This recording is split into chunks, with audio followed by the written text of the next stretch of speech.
do Senhor. Fique atento ao que Deus vai falar. Como fala lá em Apocalipse, né? Vamos ficar atentos ao que o Espírito diz à igreja. Você é a igreja. Deus te ama tanto que te trouxe aqui para você ouvir a voz dele. Não sou eu, mas é o Senhor quem vai falar. Ai de mim, se eu quisesse falar alguma coisa aqui, o Senhor já tiraria logo, né? Que seja a vontade dele. Abre comigo a palavra no livro de Jonas. Nós estaremos compartilhando sobre a vida desse profeta, um profeta de Israel, que tem uma história muito peculiar, né? Aquela história que nós aprendemos desde a infância, quem cresceu na igreja, lá na escola dominical, no mundo ágape, ou até mesmo quem não é da igreja, deve ter ouvido a respeito da história de Jonas, que foi engolido por um peixe, não é? Talvez não saiba muito bem os detalhes, mas é uma história conhecida. E eu creio que Deus tem algo a nos ensinar através dessa história desse homem. Amém?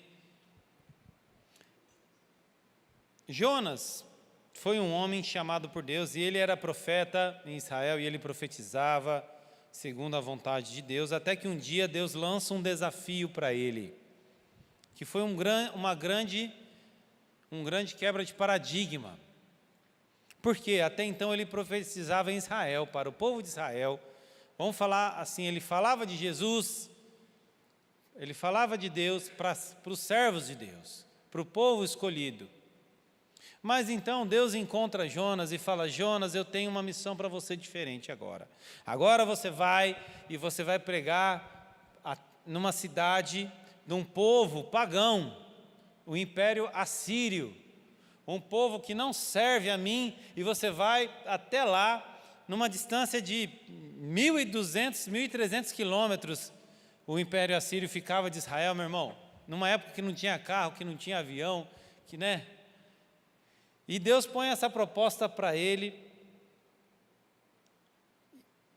e fala: você vai lá e você vai profetizar contra aquela cidade, porque eles têm feito coisas erradas, eles estão andando no caminho errado.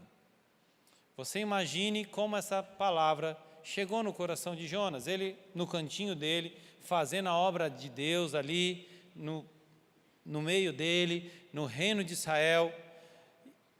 Já veio tinha que quebrar um paradigma muito grande na vida dele, para ele atravessar 1.300 quilômetros para ir falar para um povo ímpio, para um povo, né, gentil, não era povo de Israel. E eu imagino os questionamentos que se passaram no coração de Jonas. Eu ir lá falar para aquele povo, eles nem me conhecem. Eu ir lá falar para aquele povo lá se vira com os deuses deles, para que eu vou lá falar com aquele povo? E Deus começa um trabalhar na vida de Jonas, que muitas vezes é o trabalhar que Deus está fazendo na nossa vida. Deus começa a moer Jonas, Deus começa a ensinar Jonas o que é ser servo de Deus. Porque ser servo de Deus, quando Deus fala aquilo que nós queremos ouvir, ser servo de Deus, quando Deus fala aquilo que está na nossa zona de conforto, é muito fácil. Mas obedecer à voz de Deus, quando Deus te tira do seu lugar, quando Deus te propõe algo que não é o seu natural, quando Deus coloca algo diante de você que não é aquilo que você acha certo, é aí que nós provamos que nós realmente somos servos de Deus. Vamos ver Jonas capítulo 1, versículo 1. Fica em Jonas, que nós só vamos ler versículos do livro de Jonas, tá bom? Deixa aberto aí na palavra, que nós só vamos estar aí. Jonas 1 diz assim: a palavra do Senhor veio a Jonas, filho de Amitai, com esta ordem: vá depressa à grande cidade de Nínive e pregue contra ela, porque a sua maldade subiu até a minha presença. A palavra do Senhor veio a Jonas. E a gente vê aqui que ele era um homem que ouvia a voz de Deus. Ele era um homem, meu irmão, que Deus falava com ele. E Deus fala para ele, filho de Amitai. Deus chamou ele pelo nome e sobrenome, né? E lhe dá uma ordem. Só que a gente aprende aqui, não adianta só ouvir a voz de Deus, porque Jonas ouviu a voz de Deus. A gente tem que obedecer a voz de Deus. Quantas pessoas vêm à igreja e ouvem a palavra de Deus? As pessoas vêm aqui e ouvem o ensinamento da palavra. De repente ela vem nas escolas durante a semana e ouvem a palavra de Deus, aprendem qual que é a vontade de Deus. Nós mesmos, todos aqui, eu creio que não existe ninguém aqui que não entenda pelo menos um princípio da palavra.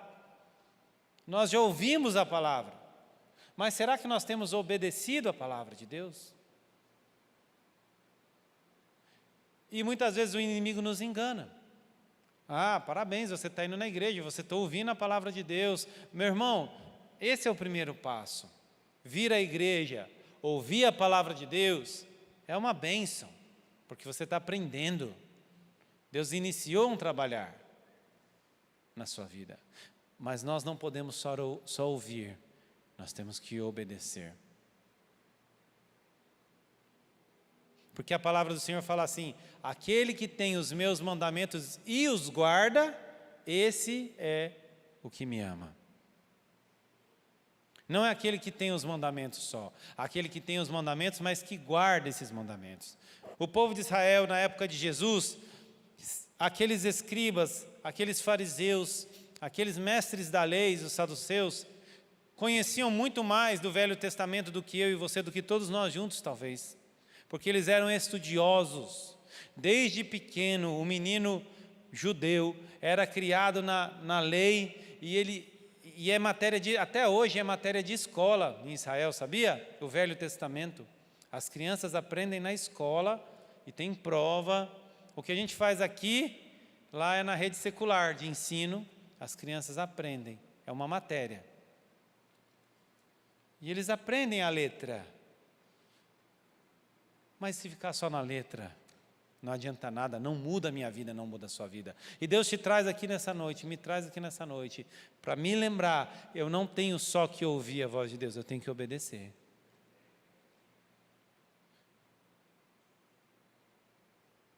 Será que nós temos obedecido a voz de Deus? E Deus faz a proposta para Jonas no versículo 2, vai depressa à grande cidade de Nínive e pregue contra ela, porque a sua maldade subiu até a minha presença. Nínive era a capital do Império Assírio que estava se formando, né? Ao longo da história, vários impérios se levantaram. O Império Babilônico, o Império Otomano, o Império Romano e teve também o Império Assírio. Foi uma nação que passou a dominar vários povos, invadir e conquistar território, implantar sua cultura, implantar sua religião, captar recursos daquelas localidades. Isso era um império. E o Império Assírio estava em ascensão. Só que a grande capital do momento era Nínive. E como normalmente acontece numa grande capital de uma nação muito poderosa, ela começa a ter uma evolução cultural, ela começa a ter uma evolução tecnológica, ela começa a ter uma expansão geográfica, ela começa a ter mais recursos, mas ela começa também a ter mais pecado, não é assim? Normalmente é assim. E Nínive não foi diferente. Aquela cidade começou a entrar numa decadência moral.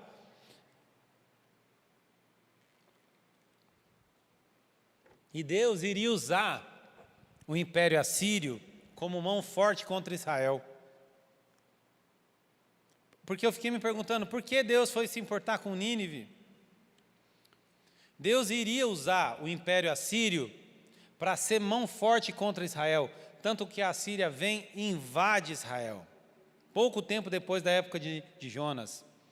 Mas aquela nação estava se desviando tanto, ela não conseguia alcançar nem o mínimo necessário para Deus usar aquela nação como mão forte. Então Deus usa a vida de Jonas para levar Jonas até lá, para pregar para aquela cidade. Eu vou alinhar esse povo pelo menos o mínimo necessário, já que eles são a nação que estão se levantando agora, que vão contra o meu povo, que meu povo está errado, o meu povo está em pecado, eu tenho que dar umas lapadas nele para eles aprenderem. Eu vou usar esse império assírio, mas do jeito que está indo, esse império assírio não vai vingar não, até chegar a hora. Então Deus usa a vida de Jonas para levar uma palavra de exortação contra Nínive. Só que Jonas não quis ir não, meu irmão. Versículo 3. Porém Jonas se levantou. Aqui até que está bonito, não está? Porém Jonas se levantou para fugir da presença de Deus. E seguiu para Tarsis.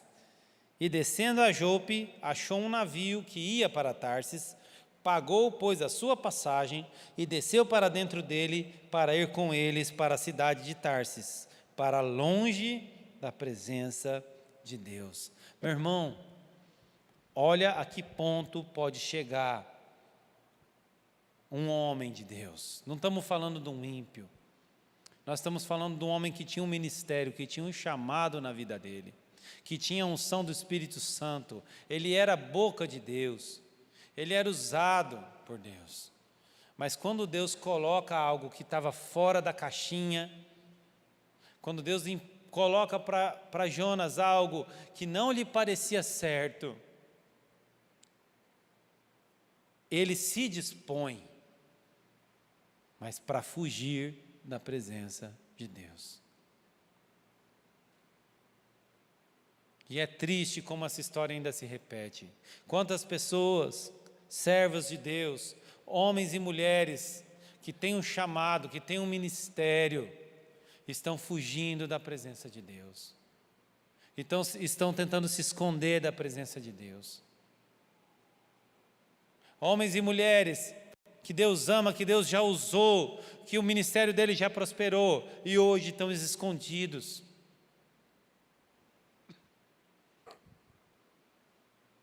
Cuidado para você não estar fugindo de Deus, meu irmão. Deus tem um chamado na sua vida. Não dê as costas para esse chamado. E Jonas estava abandonando tudo, meu irmão. Ele tinha uma história. Se você estudar no livro de Reis, a gente encontra Jonas profetizando lá. E aquele homem já tinha uma jornada, tinha um ministério sendo consolidado. E quando Deus fala isso para ele, ele fala: não, eu vou fugir da presença de Deus. Isso não é para mim. Isso não está dentro da minha linha de pensamento. Isso não se enquadra na minha teologia. Não sei quais foram os questionamentos de Jonas. Mas ele se dispôs para fugir da presença de Deus. E não só isso, investiu dinheiro, porque ele compra uma passagem. E ele coloca recurso do bolso para fugir da presença de Deus. E é interessante, porque ele não poderia só ter não ido para Nínive. Deus fala para ele ir para Nínive. Então ele se rebela contra a palavra de Deus e não vai, fica em Israel. Mas não é isso que acontece. Porque quando a gente não obedece a Deus, a gente não fica em paz, meu irmão. Quando a gente está fora da vontade de Deus, você não consegue ficar em paz. E Jonas ali, não vou fazer, mas ele não tinha paz, então ele decidiu, vou para Tarsis. E é interessante como geograficamente Tarsis é totalmente oposto a Nínive. Não se engane. Se você não está alinhado com a vontade de Deus na sua vida, você não está neutro. Não existe neutralidade no mundo espiritual.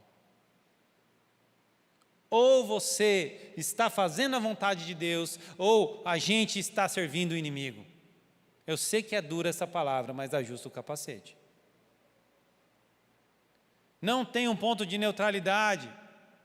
Só existem dois reinos: o reino da luz, o reino de Deus, de Jesus Cristo, o Senhor desse reino, e seus anjos, ou o reino das trevas, onde Satanás impera, o príncipe deste mundo, o príncipe da maldade. E a gente começa a levantar os nossos argumentos religiosos. Mas não, eu vou dar um tempo. Não, eu não vou ir, vou parar de ir à igreja, mas eu não vou fazer nada de errado, não. Não, eu vou sair do ministério, mas eu estou por aí. Se Deus precisar de mim, eu estou por aí. E a gente vai se munindo de argumentos para nos enganar. Mas isso vai gerando um esfriamento espiritual. E quando você menos espera, você está totalmente fora da rota de Deus. Deus está mandando você ir para o norte, você está indo para o sul. Era isso que Jonas estava fazendo. Vida toda escangalhada agora. Jonas não é mais aquele Jonas, profeta. Agora ele é um Jonas fugitivo. Jonas agora não é mais um profeta do Senhor, um homem de Deus. Agora ele é mais um dentro de um porão de um navio. É isso que o inimigo faz na vida daquela pessoa que sai da vontade de Deus. Jonas já não é mais o Jonas, filho de Amitai, chamado pelo nome e pelo sobrenome. Agora ele era um que ninguém sabia nem o nome dele e está dormindo lá no porão de um barco. Você foi chamado pelo nome. Não dê as costas para o chamado de Deus na sua vida. E eu não estou falando aqui de glória humana, estou falando de autoridade no mundo espiritual. Porque quando aqueles demônios entraram na vida de um rapaz e foram tentar expulsar ele pelo Jesus a quem Paulo pregava, os demônios conheciam o nome de Jesus, claro, e conheciam muito bem quem era Paulo. Você se lembra dessa passagem? Jesus nós conhecemos, Paulo também, mas vocês, quem são vocês?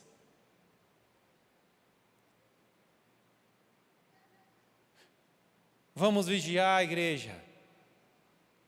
Não vamos dar as costas para o que Deus tem colocado diante de nós. Mesmo que te seja difícil, mesmo que você ache que é impossível, mesmo que você coloque o prumo, a régua, o esquadro e fala, não, isso não me serve. Obedeça a voz de Deus, porque é melhor obedecer do que sacrificar. Então Jonas desce, paga uma passagem, faz o check-in e se manda naquele navio. Mar afora, tentando achar um novo prumo, agora um novo rumo, porque o que Deus tinha para ele ficou para trás, lá no porto. E ele se distanciando, a cada quilômetro que aquele navio navegava, ele se distanciava da vontade de Deus. Cada dia indo mais para longe e longe e longe. Versículo 4. Mas Deus não ia deixar quieto, né? Deus não ia deixar.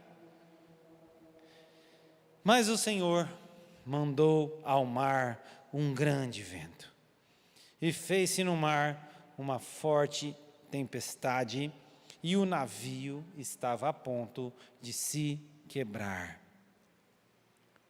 E aqui a gente aprende, meu irmão, se você está fora do caminho do Senhor, se prepara para enfrentar tempestades. Se prepara, meu irmão, porque o negócio vai apertar. Porque você foi chamado por um nome, Deus te ama. E Deus não deixa de corrigir o filho que Ele ama. Deus castiga, Deus não castiga, Deus corrige.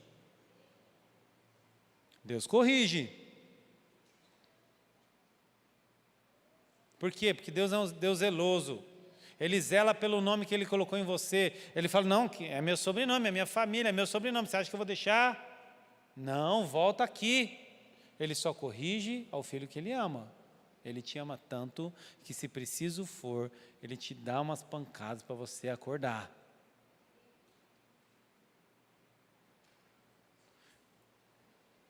E outra coisa que a gente aprende, meu irmão, Jonas era profeta, mas ele não fala que ele era marinheiro. E quando ele sai da vontade de Deus, ele vai para um reino que ele não tinha domínio nenhum.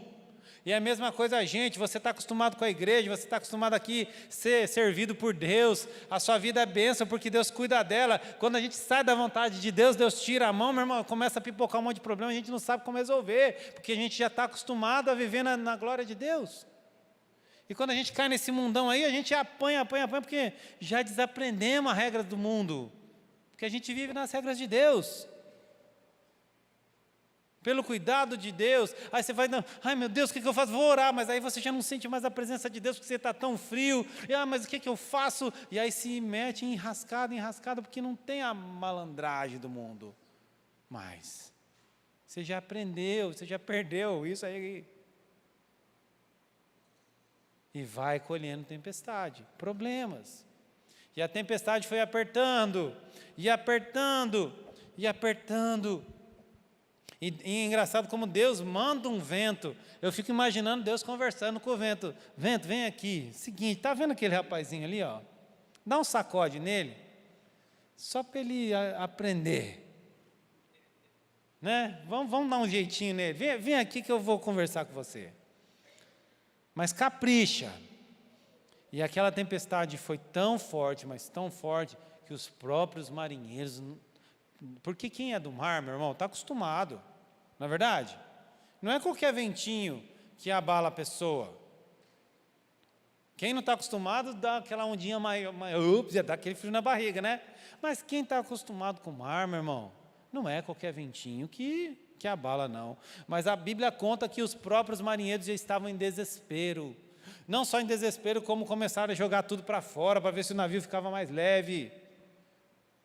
Vamos ver aqui, ó, versículo 5. Então temeram os marinheiros e clamavam cada um ao seu Deus e lançavam ao mar as cargas que estavam no navio para aliviarem o seu peso. Jonas, porém, desceu ao porão do navio e, tendo-se deitado, dormia um profundo sono. Meu irmão, não tem condições, né? Diante de uma tempestade, o próprio marinheiro está com medo e Jonas adormecido. Todo mundo tentando fazer alguma coisa e cada um aqui diante do seu Deus, né? O macumbeiro fazendo lá o negócio, o outro fazendo o negócio e tentando orar e é sinal, é mandinga, não sei o quê. E Jonas não tinha nem iniciativa para ele buscar o Deus dele. Era o Deus verdadeiro, era o Deus que pode todas as coisas. Era o Deus que abriu o mar vermelho. Ele não ergueu a voz com uma oração sequer, clamando ao Senhor. Ele já não tinha mais forças para orar, meu irmão. Ele perdeu a autoridade espiritual. Por isso que eu falo, não era mais esse Jonas aqui desse porão aqui, não é mais aquele Jonas, não. É o Jonas cafezinho com leite, apanhando do inimigo. E é isso que acontece com a nossa vida, meu irmão. Se você está longe dos caminhos do Senhor, essa é a noite de você se reconciliar com Deus. Porque senão você vai ficando assim, perdendo a autoridade. Você já não consegue orar mais. Parece que sua oração bate no teto e volta. Parece que suas palavras já não têm mais peso no mundo espiritual. Talvez você esteja aqui e esteja se encontrando nessa situação, igual o Jonas. Eu não tenho nem mais forças para orar. Deus te trouxe aqui para você ouvir essa palavra. E essa palavra vai gerar fé no seu coração. E você vai se reconciliar com Jesus aqui nessa noite, em nome de Jesus. E aqueles marinheiros fazendo o que lhes era possível, né? O que estava à mão, vamos jogar no mar, e começa a gerar prejuízo, né? Imagina, toda a carga do navio sendo lançada no mar, e quando a gente está fora dos caminhos de Deus também, vem prejuízo na nossa vida, meu irmão, começa a ter prejuízo. Por quê? Você está andando na lei do inimigo, o inimigo passeia. O inimigo deita e rola, como fala, né? Você imagina o desespero daqueles homens. Porque agora não estava mais só envolvendo a vida de Jonas, né? Agora não era mais só Jonas e Deus, já estava afetando as pessoas que estavam ao redor dele. E vai vendo se não é a trajetória de um homem e de uma mulher que está fora dos caminhos do Senhor. Isso começa a acontecer, aí vem um próximo nível que o inimigo investe e começa a afetar a vida das outras pessoas também, e começa a bagunçar tudo. Jonas não estava mais numa viagem, um cruzeiro 5 estrelas, primeira classe. Ele estava lá no fundo do navio que estava prestes a afundar. E aí o versículo 6.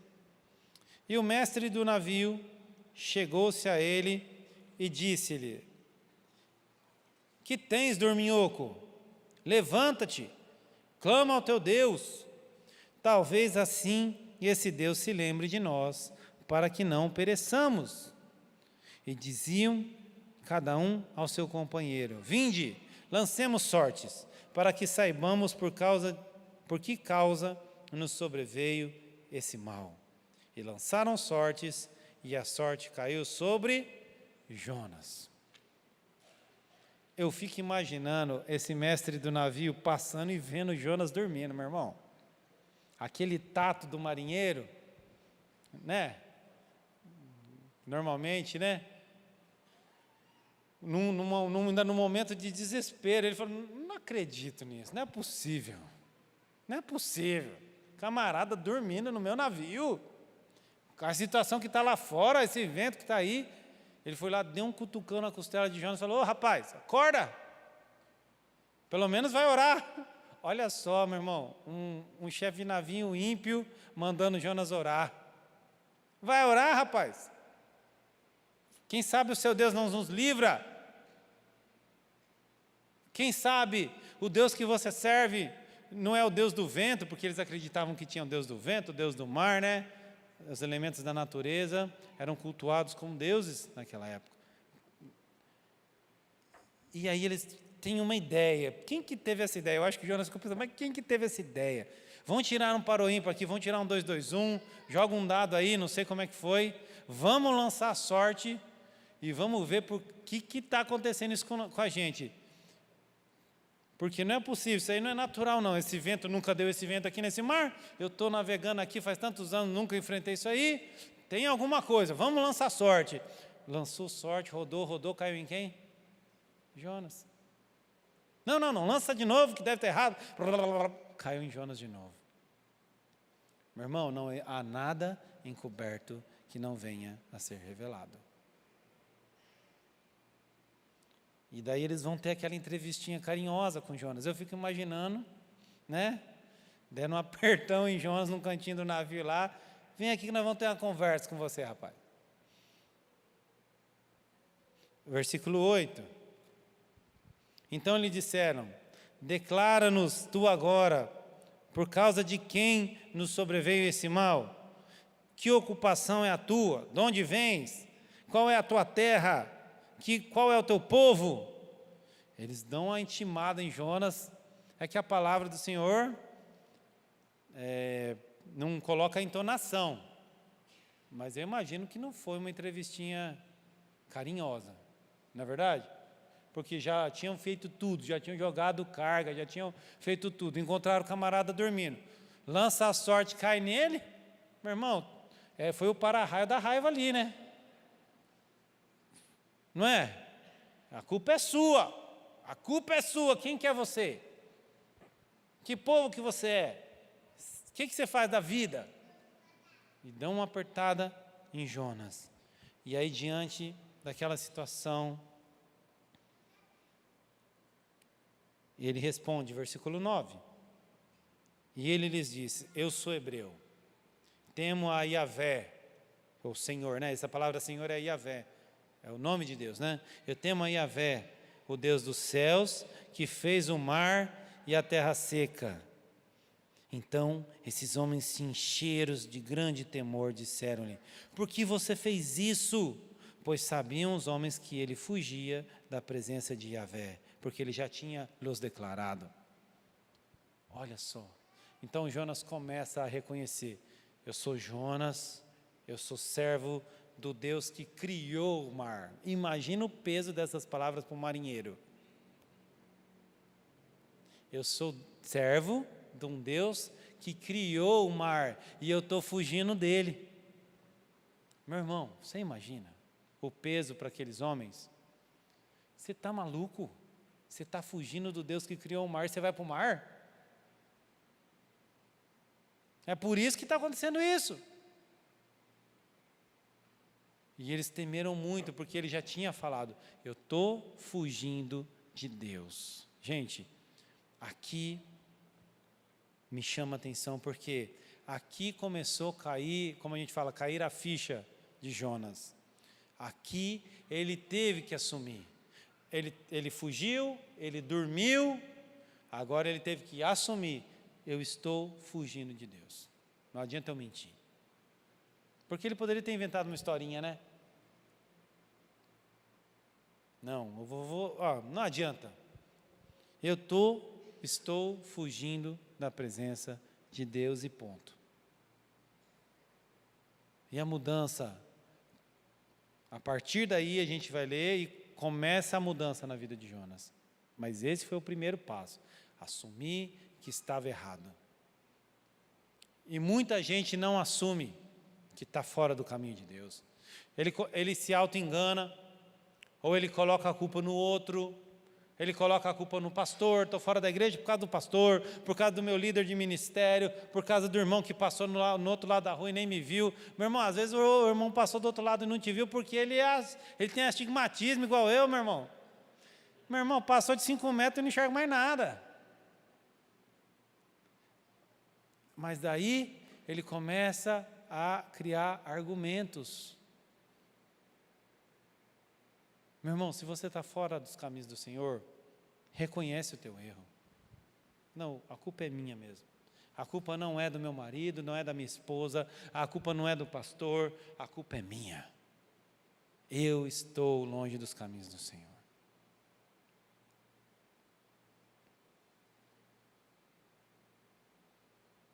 E aqueles homens, aquela palavra pesou tanto naquela tripulação, que eles nem sabiam o que fazer.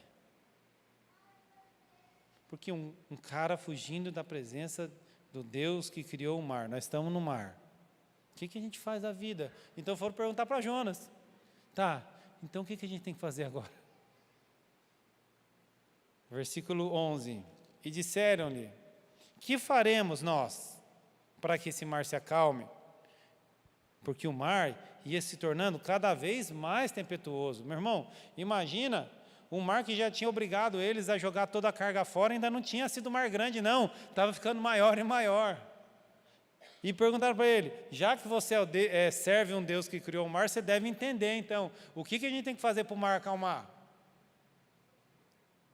Aí ele disse: levantai-me e lançai-me ao mar, e o mar se vos aquietará, porque eu sei que é por minha causa que vos sobreveio essa grande tempestade.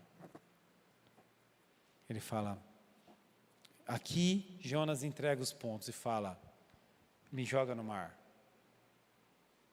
É o único jeito. Por quê? Porque Deus, o problema é comigo. Eu sou o problema. Não são vocês, não é a carga, não é o navio, não é a época do ano, não é o mar. O problema sou eu. Me joga no mar que o negócio vai resolver.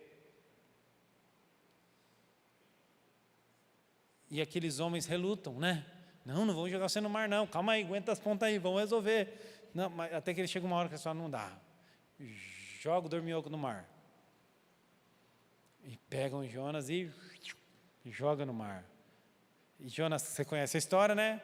Mal cai lá na água, já vem um peixe com fome, já virou isca de baleia, já, né? Já leva ele embora. Mas, meu irmão, você imagina, aqui, como eu falei, começou um processo de tratamento na vida de Jonas, porque ele reconhece que o problema era ele e ele está disposto a se sacrificar. Porque Jonas não sabia que ia vir um peixe e ia comer ele, meu irmão. A Bíblia não fala isso. Ele não sabia que a história ia dar certo lá no final. Ele estava disposto a morrer. Você imagina um barco aqui, ó, e empurra, vai, pode me jogar. Ele estava disposto a se sacrificar. E isso é ensinamento para a gente. Não existe mudança sem a gente abrir mão de alguma coisa. Não tem como a mudança do Senhor vir na nossa vida, o conserto de Deus vir sobre nós, se algo não mudar. E tem muita gente que fala isso, Deus, eu quero algo novo, mas não faz nada de novo. Deus, eu quero os teus planos na minha vida, mas não está disposto a abrir a mão dos seus planos. Aí vem a igreja, no momento da oração, ora, pede a Deus e continua fazendo a mesma coisa. Como é que a mudança de Deus vai vir se você está fazendo tudo igual? Se a gente leva a nossa semana, de repente você teve aquela semana errada diante de Deus, você pisou na bola em alguns aspectos, e aí você vem à igreja e Deus fala com você, e você fala, não, agora vai mudar. E aí vai para casa, a próxima semana faz tudo igual. Como é que a unção de Deus vai vir? Como é que o conserto de Deus vai vir na sua casa, na sua família, na sua vida? Nós temos que abrir mão de alguma coisa. Esse aí é outro princípio de Deus. Não há presença de Deus sem sacrifício.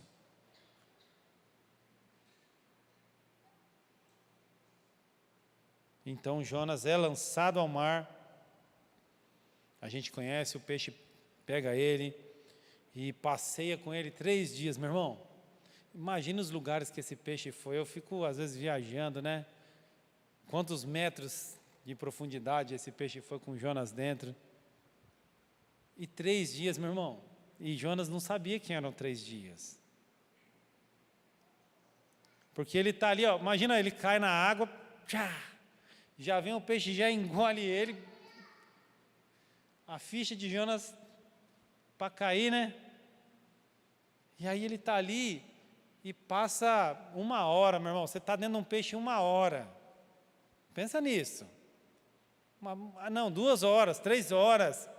1 dia, agora já são 2.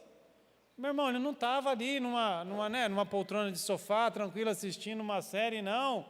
Ele estava dentro de um peixe, meu irmão, achando que ia morrer. E os dias vão se passando, e Deus vai quebrando Jonas, moendo Jonas por dentro. Por quê? Porque Deus queria Jonas no lugar que ele tinha pedido para Jonas estar. Só que Jonas ainda não estava pronto para ser o Jonas que Deus queria. Então, ele vai lá e começa a esmiuçar o coração de Jonas, dentro daquele peixe. Até que, agora Jonas 2:7, vamos ver. Jonas, então, vai entendendo o trabalhar de Deus.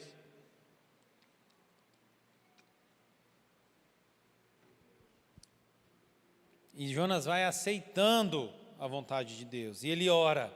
De dentro do peixe, Jonas ora. 2:7. Quando desfalecia em minha alma, lembrei-me do Senhor.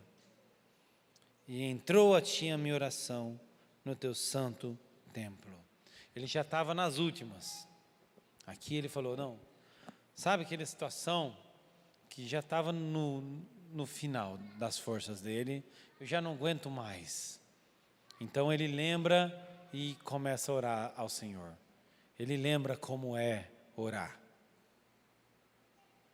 Ele lembra que é coração quebrantado que Deus gosta. Não é palavras bonitas. Ele se lembra do Deus que ele servia lá em Israel, dos Deus que usava a vida dele, do Deus que revelava as coisas para ele no profético, no Deus que testificava as palavras que ele lançava. E ele ora e pede misericórdia para Deus. O capítulo 2 é tremendo, depois se você quiser ler, ele fala que algas se enrolavam na cabeça dele, né? Porque ele estava dentro de um peixe no fundo do mar, e do ventre daquele peixe, nas profundezas do abismo, ele conta como o peixe passeava com ele. Ele não distinguia dia e noite, porque estava dentro do peixe, no fundo do mar. E então ele ora: na minha angústia eu clamei ao Senhor, e Ele ouviu o meu clamor. É daí que saiu esse versículo. Conhecido, né? O versículo conhecido. Na minha angústia clamei ao Senhor, e Ele ouviu o meu clamor. E ele clama ao Senhor, e Deus fala: peixinho, peixinho, agora sim. Agora sim. Jonas está do jeito que eu quero. Aí Deus dá uma bagunçada no fígado daquele peixe, ele tem uma indisposição, e vai lá e vomita Jonas. Jonas não caiu bem para o peixe, né? E daí vomita Jonas na praia. E Jonas, você imagina agora Jonas saindo daquela água, meu irmão? Rapaz, depois dessa, se eu contar, ninguém acredita. Depois dessa eu vou servir a Deus, porque Deus me moeu, me tratou. E é assim que acontece o processo de Deus na nossa vida, né? Depois que você sai lá e que tudo dá certo, é tipo assim mesmo, se eu contar, ninguém acredita. Porque nosso Deus é um Deus do impossível. Ele pode pegar um Jonas fugitivo e voltar a colocar Jonas agora como um profeta do Senhor novamente. E aí Jonas vai. E algo interessante aqui a título de curiosidade: o peixe vomitou Jonas em Nínive? Não. Nínive é no interior, não tem praia em Nínive não, meu irmão. Jonas teve que andar até chegar em Nínive, sabia? Nínive é muito distante do mar. Nínive é a margem do rio Tigre, não a margem do mar. E então ele é vomitado numa praia. A palavra do Senhor não fala qual praia é. E agora ele fala: deixa eu pegar o rumo agora. Para onde fica Nínive? Para lá, bora. Né? Se aprumou e foi. Chega em Nínive. E ele, para a gente concluir, gostaria de chamar o Ministério de Louvor. Amém? Agora vamos para o capítulo 3. Nós estamos dando uma resumida na história. Depois você lê o livro de Jonas, meu irmão. É tremendo o livro de Jonas. Creio que Deus vai revelar vários detalhes para você. Jonas 3:3. E levantou-se Jonas e foi a Nínive, segundo a palavra do Senhor. Agora ele obedece, né? Ora, Nínive era uma cidade muito grande, de 3 dias de caminho. E começou Jonas a entrar pela cidade, caminho de 1 dia, e pregava dizendo: ainda 40 dias e Nínive será destruída. Meu irmão, a cidade era tão grande que necessitava de andar 3 dias para percorrê-la totalmente. Então Jonas coça a cabeça e falou: vamos lá, né? Voltar que eu não posso, depois dessa. E começa. No primeiro dia que Jonas começa a falar sobre o arrependimento, sobre a maldade que aquela cidade estava cometendo, sobre os erros daquela cidade e que Deus traria destruição sobre aquela cidade, no primeiro dia as pessoas já começaram a se quebrantar. Jonas achava que não ia dar em nada aquilo ali. A palavra mesmo revela aqui, depois ele conversa com Deus, né? Eu sabia que o Senhor ia, estava no coração dele. Mas no primeiro dia que ele abriu a boca, a palavra já caiu no coração daquelas pessoas. E aí o versículo 5: e os homens de Nínive creram em Deus, e proclamaram um jejum, e se vestiram de saco, do maior ao menor. Esta palavra chegou também ao rei de Nínive, e ele se levantou do seu trono, e tirou de si suas vestes, e também se cobriu de pano de saco, e sentou-se sobre cinzas. Isso aqui na antiguidade era um símbolo de humilhação, né? E fez uma proclamação. que se divulgou em Nínive, pelo decreto do rei e dos seus grandes, dizendo: nem homem, nem animais, nem bois, nem ovelhas provem qualquer coisa, nem se lhes dê alimento e nem bebam água. Mas os homens e os animais sejam cobertos de panos de saco, e cada um clame fortemente a Deus, e converta-se cada um do seu mau caminho e da violência que existe em suas mãos. Quem sabe assim Deus se voltará e se arrependerá e se apartará do furor da sua ira, e de sorte que não pereçamos. Meu irmão, o ministério de Jonas começa a prosperar de novo, porque ele chega lá para profetizar arrependimento, e no primeiro dia as pessoas já se convertem, a notícia já começa a correr pela cidade, um doido chegou aí, falando que vai acabar-se tudo, né? E aí chega no ouvido do rei, o rei se arrepende e fala: realmente, estamos fazendo tudo errado. Um Deus que eles não serviam, meu irmão. Estamos falando de um Deus que era Deus do povo de Israel, não no Império Assírio. Mas o temor veio no coração daquele rei, então ele lança uma lei. O negócio é o seguinte: todo mundo de jejum. Fecha as lanchonetes, fecha os restaurantes, as padarias não vão abrir hoje, ninguém vai comer, ninguém vai beber, nós vamos fazer um jejum. E não só nós, fecha também as pet shop, as casas de ração, que os bichos também não vão comer. Todo mundo, agora a moda, pano de saco e cinza. Não quero saber de ninguém passando a perna em ninguém, pode se converter das maldades que vocês estão fazendo, porque nós estamos tudo errado. Quem sabe esse Deus Yahvé, que esse profeta está pregando, não se arrependa. Quem sabe ele não tenha misericórdia de nós. Deus não queria a destruição de Nínive, Deus queria o arrependimento. Só que ele tinha que falar em destruição, porque senão não pesaria para o povo. E o que acontece? Versículo 10: e Deus viu as obras deles, e viu como eles se converteram dos seus maus caminhos, e Deus se arrependeu do mal que tinha anunciado que faria, e não o fez. Essa é uma história, vamos ficar de pé? Essa é uma história bíblica, que ou a gente aprende com Jonas, ou a gente aprende com Nínive. Mas o que Deus quer nos ensinar, tanto com Jonas quanto com Nínive, é a respeito de arrependimento. Eu não sei como você tem andado na sua vida, e você não sabe como eu tenho andado. Cada um vive sua vida, cada um tem a sua intimidade, e tem aquele lugar onde só Deus vê, não é verdade? Só Deus vê, na nossa intimidade com Deus. Mas eu creio que essa é uma noite propícia para nós nos arrependermos de estarmos andando fora da vontade de Deus. Nós vamos estar fazendo um louvor agora. Pode apagar as luzes, Vitor, por favor? E durante esse louvor, deixe seu coração ser quebrantado. Se você tem andado longe, como Jonas, tenha feito coisas erradas, como aquele povo de Nínive, eu não sei. Talvez você seja Jonas, talvez você seja de Nínive.